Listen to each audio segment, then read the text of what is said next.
This section is a little bit about what the Carlos Boozer video referenced, which is cell differentiation.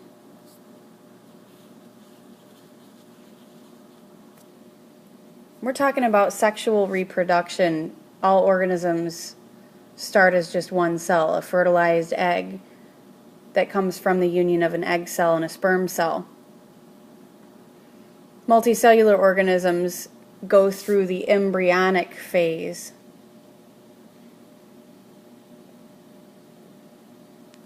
which develops into an adult. What you see here is an embryo.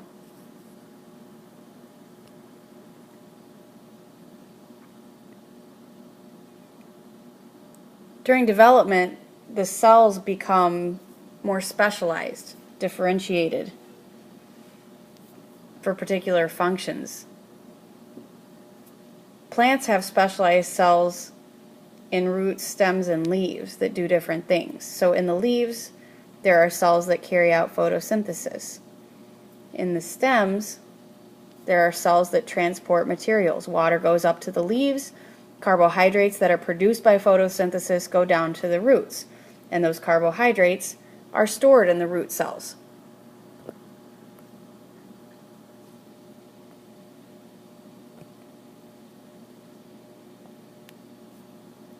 Specialization process is known as differentiation.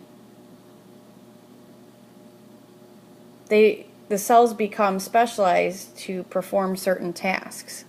So different cells carry out different jobs that multicellular organisms need in order to stay alive. There's a specific specific time frame in development where this differentiation happens. So we're looking at a worm, Cinerabidus abditus elegans, easy for me to say. Daughter cells from each cell division go towards a particular kind of cell.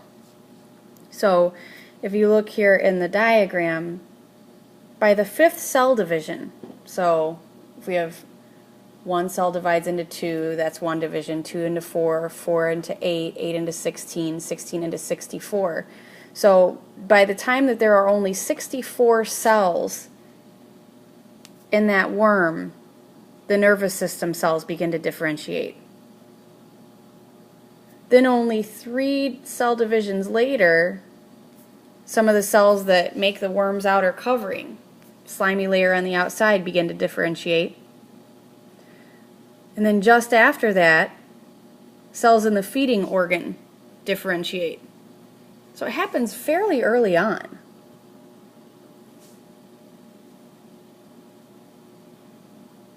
Differentiation in mammals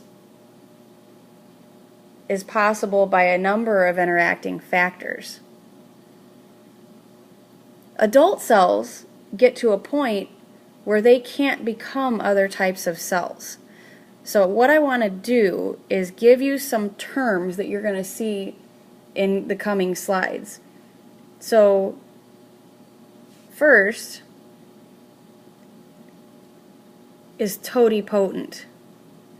Totipotent means that these cells can turn into any different type of cell. So you kind of see the word total in there.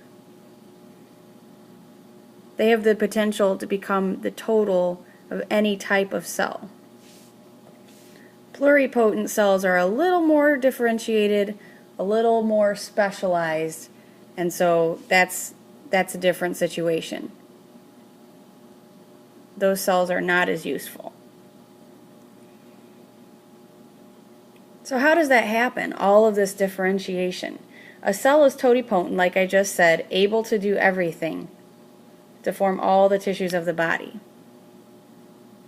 The first few cell divisions of embryonic development are truly totipotent. So in a new embryo, those cells, each cell has the potential to develop into any type of cell in that particular organism.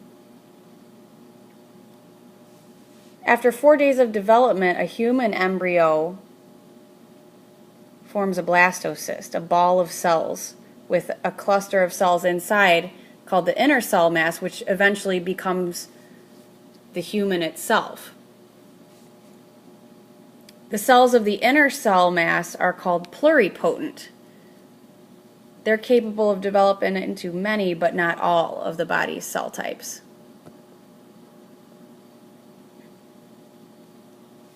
Stem cells, which you may have heard of before, are unspecialized cells from which differentiated cells develop. There are two types of stem cells, embryonic and adult stem cells. So what you see here is from the inner cell mass, these embryonic stem cells can turn into all these different types of cells.